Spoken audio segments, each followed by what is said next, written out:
25 June জাতীয় সংসদে budget আলোচনায় অংশ নিয়ে এনসিপির সংসদ সদস্য হাসনাত আব্দুল্লাহ বসুন্ধরা গ্রুপের বিরুদ্ধে একাধিক অভিযোগ তোলেন। তিনি বসুন্ধরা গ্রুপের বিরুদ্ধে করা দুদকের মামলার অগ্রগতি না হওয়া, সরকারি দলের সাথে সম্ভাব্য আন্ডার টেবিল সমঝোতা এবং গ্রুপটির বিরুদ্ধে আইনগত ব্যবস্থা না নেওয়ার কারণ নিয়ে প্রশ্ন তোলেন। একই সঙ্গে তিনি অভিযোগ করেন, কেউ বসুন্ধরা গ্রুপের বিরুদ্ধে কথা বললে তারা তাদের মালিকানাধীন সংবাদ মাধ্যম ব্যবহার করে ওই ব্যক্তির বিরুদ্ধে প্রচারণা চালানো শুরু করে।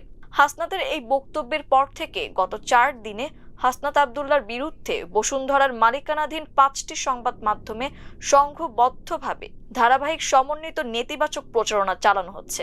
দ্য ডিসেন্ট বিশ্লেষণ করে দেখেছে, হাসনাত আব্দুল্লাহ এর সংসদের বক্তৃতার পর গত 28 জুন সকাল 7টা থেকে আজ 1 জুলাই দুপুর 3টা পর্যন্ত মোট 4 দিনে বসুন্ধরা গ্রুপের মালিকানাধীন 5টি সংবাদ মাধ্যম কালের কণ্ঠ, বাংলাদেশ প্রতিদিন, নিউজ 24, ডেইলি সান এবং বাংলা নিউজ 24.com-এ হাসনাত আব্দুল্লাহর বিরুদ্ধে সর্বমোট 99টি নেতিবাচক কন্টেন্ট প্রচার করা হয়েছে। অনেক ক্ষেত্রেই হুবহু একই প্রতিবেদন অল্প সময়ের ব্যবধানে 5টি সংবাদ মাধ্যমে প্রকাশিত হয়েছে। দ্য ডিসেন্টের এক বিশ্লেষণে বলা হয়, 28 জুন সকাল 7টা 4 মিনিটে কালের কণ্ঠের ওয়েবসাইটে হাসনাত আব্দুল্লাহ সাদা সাদা কালা কালা শিরোনামে প্রথম প্রতিবেদনটি প্রকাশিত হয়। এর 8 মিনিট পর সকাল 7টা 12 মিনিটে একই বিষয় নিয়ে একটি ফটো কার্ডও প্রকাশ করা হয়। ওই সময় থেকে 1 জুলাই দুপুর 2টা পর্যন্ত অর্থাৎ প্রায় 79 ঘন্টায় বসুন্ধরা গ্রুপের এই 5টি সংবাদ মাধ্যমে হাসনাত আব্দুল্লাহকে নিয়ে মোট 99টি কন্টেন্ট প্রকাশিত হয়। 5টি সংবাদ মাধ্যমের মধ্যে কালের কণ্ঠে সর্বাধিক 76টি কন্টেন্ট প্রকাশিত হয়। এর মধ্যে ছিল 35টি ভিডিও, 11টি সংবাদ প্রতিবেদন এবং 30টি ফটোকার্ড। ডেইলি সানে মোট 9টি কন্টেন্ট প্রকাশিত হয়, যার মধ্যে ছিল 6টি সংবাদ ও 3টি ফটোকার্ড। বাংলাদেশ প্রতিদিনে প্রকাশিত হয় মোট 5টি কন্টেন্ট, যার মধ্যে ছিল 3টি সংবাদ ও 2টি ফটোকার্ড। বাংলা নিউজ 24-এ প্রকাশিত হয় মোট 5টি কন্টেন্ট, যার মধ্যে ছিল 4টি সংবাদ ও 1টি ফটোকার্ড। অন্যদিকে নিউজ 24-এ একই সময় পর্বে হাসনাত আব্দুল্লাহকে নিয়ে 4টি সংবাদ প্রকাশিত হয়। দিনভিত্তিক বিশ্লেষণে দেখা যায়, সবচেয়ে বেশি কন্টেন্ট প্রকাশিত হয় 28 জুন। সেদিন 5টি সংবাদ মাধ্যম মিলিয়ে মোট 37টি কন্টেন্ট প্রকাশিত হয়। পরদিন 29 জুন প্রকাশিত হয় 18টি কন্টেন্ট, আর 30 জুন প্রকাশিত হয় 27টি কন্টেন্ট। 1 জুলাই প্রতিবেদন লেখার সময় পর্যন্ত আরও 17টি কন্টেন্ট প্রকাশিত হয়েছে। 28 জুন থেকে 1 জুলাই পর্যন্ত প্রকাশিত 99টি কন্টেন্ট বিশ্লেষণ করলে দেখা যায়, এগুলোর বড় অংশই কোনো স্বতন্ত্র প্রতিবেদন নয়। একই বিষয় বা অভিযোগকে বিভিন্ন ফরম্যাটে সংবাদ, ভিডিও, ইংরেজি অনুবাদ এবং ফটোকার্ড হিসেবে বসুন্ধরা গ্রুপের 5টি সংবাদ মাধ্যমে একাধিকবার প্রকাশ করা হয়েছে। বিশ্লেষণে অন্তত 9টি স্বতন্ত্র বা মূল কন্টেন্ট চিহ্নিত করা যায়, যেগুলো খণ্ডিত করেই অধিকাংশ কন্টেন্ট তৈরি হয়েছে। এর মধ্যে উল্লেখযোগ্য হলো হাসনাত আব্দুল্লাহ সাদা সাদা কালা কালা, মব বিতর্কে হাসনাত আব্দুল্লাহ, হাসনাতের দাপটে আক্রান্ত এক দিনমজুর পরিবার, মোহাম্মদ তারেক রহমানের একটি ভিডিও বক্তব্য, রাশেদ খানের বক্তব্য, হাসনাত আব্দুল্লাহ সাংবাদিকদের কণ্ঠ রুদ্ধ করে দিয়েছিল শিরোনামের ভিডিও এবং চেতনাবোধ না থাকলে মানুষ হাসনাতদের প্রত্যাখ্যান করবে শিরোনামের ভিডিও।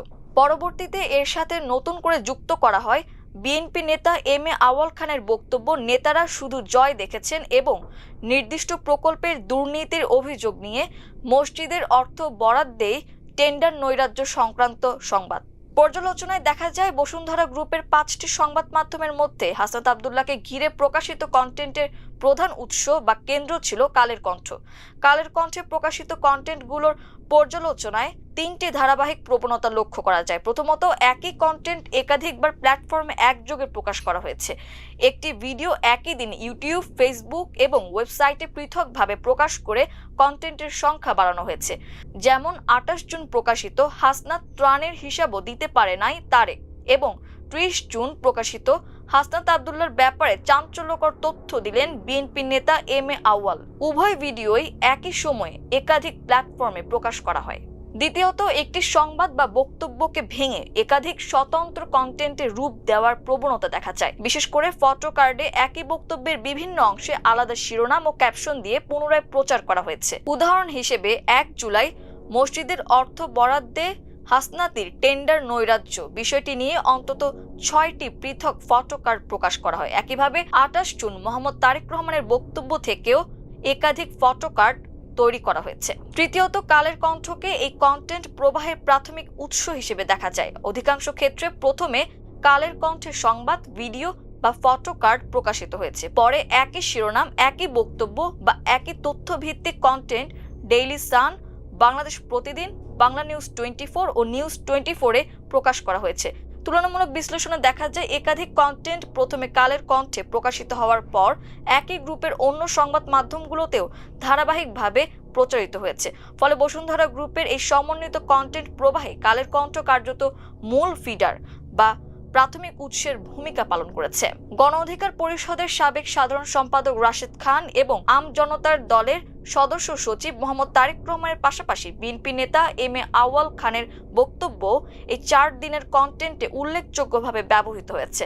বিশ্লেষণে দেখা যায় এই 3 রাজনীতিবিদদের উদ্ধৃতি দিয়ে সর্বমোট 33টি কন্টেন্ট প্রচার করা হয়েছে। 28 জুন থেকে 1 জুলাই পর্যন্ত প্রকাশিত কন্টেন্ট বিশ্লেষণে দেখা যায় হাসনাত আব্দুল্লাহকে ঘিরে একই ধরনের কয়েকটি অভিযোগ বিভিন্ন সংবাদ মাধ্যম, ভিন্ন শিরোনাম এবং নির্দিষ্ট ব্যক্তিবর্গের উদ্ধৃতিতে ধারাবাহিকভাবে প্রচার করা হয়েছে। হাসনাত আব্দুল্লাহ এখন শেখ হাসিনার মতো গলাবাজি করছেন রাশেদ, এই শিরোনামের সংবাদে উন্নয়ন প্রকল্পে দুর্নীতির বিষয়ে রাশেদ খান অভিযোগ করেন, নিজের এলাকায় যে প্রায় 700 কোটি টাকার অধিক উন্নয়ন প্রকল্পের নামে বাজেট নেওয়া হলো, এটা কি দুর্নীতি না?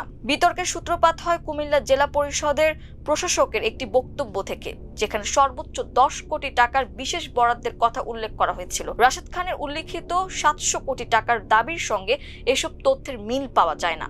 31 মে প্রকাশিত একটি সংবাদে কুমিল্লা জেলা পরিষদের প্রশাসক মোহাম্মদ মোস্তাক মিয়ার সঙ্গে হাসনাত আব্দুল্লাহর 53 সেকেন্ডের একটি ফোনালাপ প্রকাশিত হয়। সেখানে মোস্তাক মিয়াকে বলতে শোনা যায়, টাকা আপনি খেয়েছেন এটা তো আমি বলিনি, এবং আমি বলছি আপনার এলাকায় কাজের জন্য নিয়েছেন, কাজ ছাড়া তো হবে না, আপনি খেয়েছেন এটা তো বলিনি। জেলা পরিষদের প্রশাসকও পরে বলেন, 2 উপজেলায় উন্নয়ন কাজের জন্য বরাদ্দ দেওয়া অর্থের কথা তিনি বলেছেন, ব্যক্তিগতভাবে অর্থ আত্মসাতের অভিযোগ করেননি। ত্রাণের অর্থের হিসাব না দেওয়ার বিষয়ে কালের কণ্ঠ তাদের all allegation against Hasnat Abdullah Kaler Kantho শিরোনামের প্রতিবেদনে উল্লেখ করে 2024 সালের বন্যার 12 কোটি 80 লাখ টাকা নিয়ে স্বচ্ছ হিসাব দিতে পারেননি তিনি। তবে দ্য ডিসেন্টের ফ্যাক্ট চেকে দেখা যায় 2024 সালের 1 অক্টোবর বৈষম্য বিরোধী ছাত্র আন্দোলন গণত্রাণ কার্যক্রমের নিরীক্ষা প্রতিবেদন প্রকাশ করে।